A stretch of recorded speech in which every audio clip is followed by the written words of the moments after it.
스스로가 조금 전략을 잘 세우는 편인 게 이력서 200장을 뽑고서 그 중에서 그것도 좋은 생각이네요. 인종차별을 심하게 당했어요. 주저앉아서 울었어요. 그래서 그 말을 듣고 더 오기가 생긴 거죠. 좋은 팁이네요. 이제 제가 상상도 못한 일이 생기는데 그래서 네. 워킹홀리데이 비자로 덴마크를 가셨고, 네, 그러면 덴마크에 가가지고, 그러면 당장 일부터 구하셔야 되잖아요. 네, 맞아요. 네. 근데 여기서 되게 재밌는 이야기가 뭐냐면, 덴마크가 어떤 나라냐면, 일자리도 일자리지만, 집을 구하는 게 굉장히 힘든 나라예요. 특히 코펜하겐 같은 경우는. 지금은 많이 이제 짓고 있는데, 그 당시만 해도 집 구하는 게 가장 힘들었던 시기였어요. 근데 이걸 알고 있었거든요. 근데 제가 스스로가 조금 전략을 잘 세우는 편인 게, 그래서 전 뭘 했냐면, 덴마크에 가기 한 3개월 전에, 덴마크 코펜하겐에 살고 있는 인도인들을 찾았어요. 그러니까 인도인들 커뮤니티를 찾았어요. 제가 힌디어를 조금 할 줄 알아요. 인도에 살았기 때문에 친구들도 네. 인도이고 그래서 이 사람한테 이제 영어랑 힌디어를 섞어서 말을 보낸 거예요. 나는 한국 사람이고 나 곧 덴마크에 1년 동안 가는데 나 인도에 살았었다. 나 네. 당신네들 문화도 잘 알고 같이 살면 이런 거 내가 다 지키겠다. 나 방 있으면 달라라고 했는데 그중에 이제 한 번한테 연락이 온 거예요. 그래서 저는 집을 이미 구하고 갔어요. 인도 가족이랑 저는 이제 살게 된 거예요, 덴마크에서.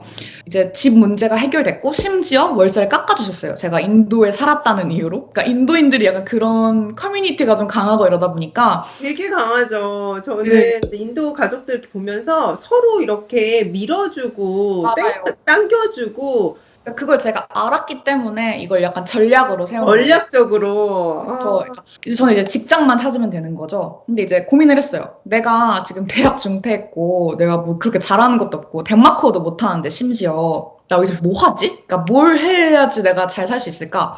했는데, 사실 생각을 오래 안 했어요. 왜냐면 저는 사실 행동파고, 일단 발로 뛰어야 뭐가 나올 것 같아서, 이력서 200장을 뽑고서, 그냥 가게마다 걸으면서 다 이력서를 주면서, 이제 나를 네. 고용해달라라고 이제 했고 인터넷으로도 한 100군데다가 지원을 했던 것 같아요. 네. 근데 이제 당연히 덴마크어도 못하지, 단기 비자지, 경력도 없지, 뭐 저를 써줄 데가 없는 거예요. 그래서 전략을 다시 바꿔요. 이제 네. 코펜하겐 내에 있는 인도 레스토랑을 다 쭉 리스트를 뽑아요. 그 중에서 그것도 좋은 생각이네요. 네. 그 종업원이 많이 필요할 것 같은 레스토랑을 이제 추려가지고 이제 어필을 했죠. 나 영어도 하고 한국어도 하고 힌디어도 하고 이제 오, 일말을 어필을 하고 나 이제 한국에서 부모님이 이제 장사를 하셨기 때문에 나 이런 거 어, 잘한다. 이러면서 막 이제 어필을 했어요. 그래서 이제 네. 뽑힌 거예요. 그래서 처음으로 이제 웨이트리스트로 이제 일을 하게 됐는데 되게 오래 일을 할 줄 알았거든요. 근데 거기서 이제 인종차별을 심하게 당했어요. 어느 정도냐면 뭐 마감을 하는데 그러니까 혼자 하는 마감이 아닌데 저를 버려두고 키를 숨겨두고 가가지고 제가 그러니까 집에 못 갈 뻔한 적이 있었어요. 그날 이제 집에 가려고 이제 어떻게 다른 사람의 도움을 받아가지고 버스 정류장에 섰는데 갑자기 또 비가 내리는 거예요, 영화처럼. 그래서 주저앉아서 울었어요. 그래서 이렇게 정류장에 앉아서 울면서 내가 왜 이렇게까지 여기서 살아야 돼? 난 행복을 찾으려고 덴마크에 왔는데 그날 결심을 했어요. 아니, 내가 이렇게까지 대우를 받으면서 일을 해야 돼? 일 또 찾으면 되지? 이러고서 아예 거기에 이제 나오게 돼요. 한 달 만에. 워킹홀리데이 가시는 분들, 이렇게 찡한, 이런 경험들 맞아요. 한 번씩 다 있으실 것 같아요. 맞아요. 뭔가 우리 한국에서 다 따뜻한 집에서 따뜻한 밥 먹으면서 잘 살았는데, 내가 굳이, 외국에 와서, 이런 생각, 하는 그런 경험들이 한 번씩은 다 있었을 것 같은데, 사실 그게 더 단단하게 만들어주잖아요. 지금 써니 맞아요. 씨처럼, 나 여기 안 다니면 돼. 그럼 딴 데 가면 돼. 용기가 생기잖아요. 네. 그래서 다른 데 가셨어요? 그리고 이제 다시 일자리를 알아봤죠. 근데 걱정했던 건, 나 이러다 돈 떨어져서 한국에 가는 어, 거 아니야? 나 그럼 어떻게 살지? 고민을 하게 된 거죠.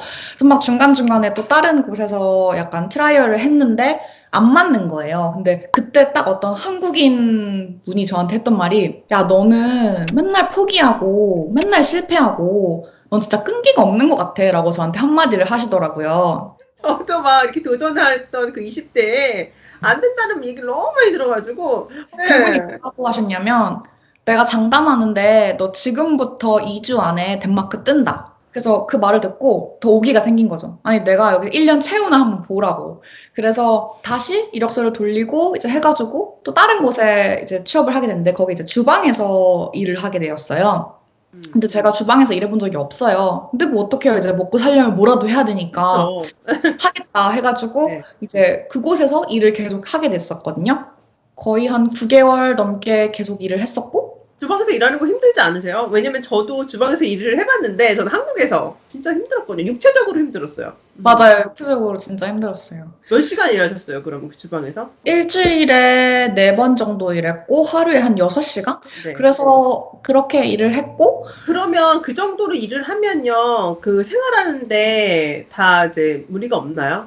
없어요. 왜냐면 제가 그 정도밖에 일을 안 했는데, 아무래도 급여가 높다 보니까 파트타임이어도, 그러니까 월세 내고, 생활비 하고, 심지어 조금 모아서 여행을 갈 수 있을 정도. 어, 네. 그러면 일단 좀 정리를 해보면, 일단 처음에 잡을 구하는 게 쉽지는 않았지만, 근데 막상 이제 구하고 나니까 충분히 생활하고 여행까지 할 수 있고 시간적 여유가 생겼다. 이런 말씀이시네요.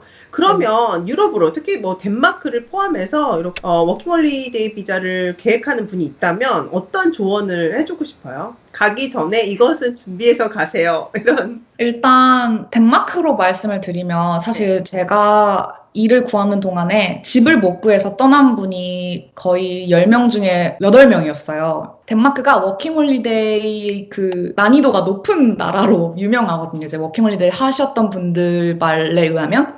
그래서 제가 말씀을 드리고 싶은 건 물론 어떤 워킹홀리데이나 굉장히 어렵겠지만 덴마크는 특히 집 구하는 것부터 힘들고 일 구하는 것도 굉장히 힘들기 때문에 진짜 강인한 멘탈이 없으면 대부분 포기하고 가시는 걸 되게 많이 보았고요. 보통 3개월 안에 돌아가시더라고요.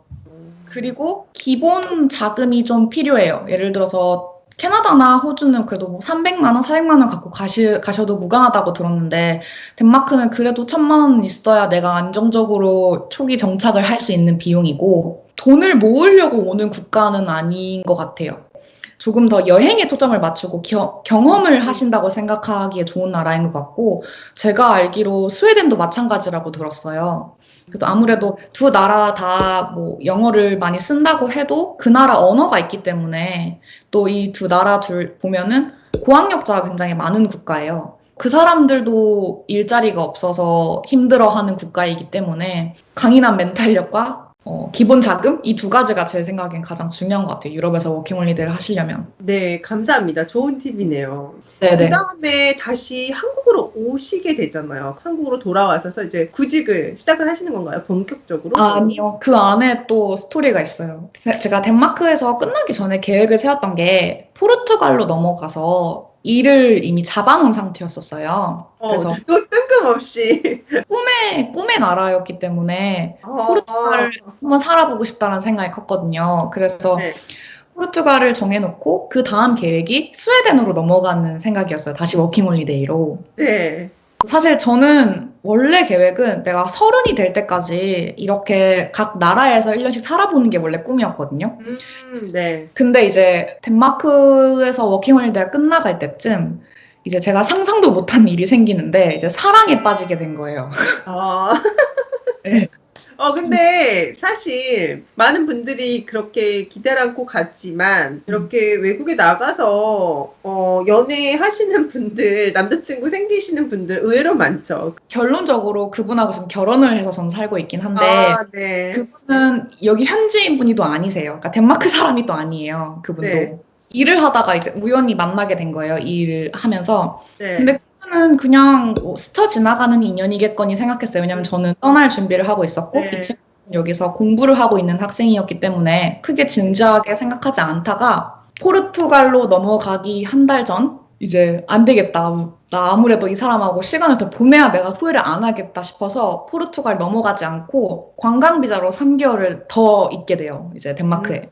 그러면 앞으로 이제 어떻게 관계를 이어나갈 것인가 이야기를 하다가 그 당시 이제 남자친구가 그러면 내가 한국으로 교환학생을 가겠다. 너도 한국에 가서 일을 해라. 그래서 고민을 많이 했어요. 아, 내가 지금 사랑 때문에 내 인생 계획을 지금 틀어야 되는 것인가? 나 그런 사람 아닌데 뭐 이런 생각 드신 거 사람 아니에요? 아닌데 나 되게 자주적이고 독립적인 사람인데 네네. 근데 그 당시에 너무 사랑에 눈이 멀어가지고 그래 그러자 하고서 일단 전 한국으로 돌아가게 됐어요. 그러면서 이제 일을 하게 됐는데 그때 당시에는 이제 영어 통역을 한다거나 영어 강사일 이런 걸 일을 하면서 이제 그 당시 이제 결혼 얘기가 나왔던 거예요. 근데 둘 다 나이가 굉장히 어렸어요. 저희가 그때 저는 26, 저희 남편은 그때 23? 막 이럴 때였거든요.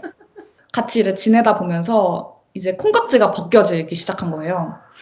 저는 아, 근데 여기까지 들으면서 무슨 생각이 드냐면 부모님은 그러면 그때 어떠셨을까? 또 덴마크까지 갔는데 들어올 때는 남자친구 데리고 오고 아 놀라셨겠어요, 그쵸? 아니요, 저는 남자친구랑 사귀게 된 날 바로 엄마한테 전화해가지고, 엄마, 나 사랑에 아, 빠졌어. 나 아마 이 사람하고 언제 결혼할 것 같아. 그랬더니 엄마가 그냥, 그래, 이러고 마셨던 것 같아요. 그러니까. 그냥 원래 제가 하고 싶은 거 다 하는 애기 때문에 어느 정도 네. 이제 포기하신 어, 느낌이긴 한데, 네.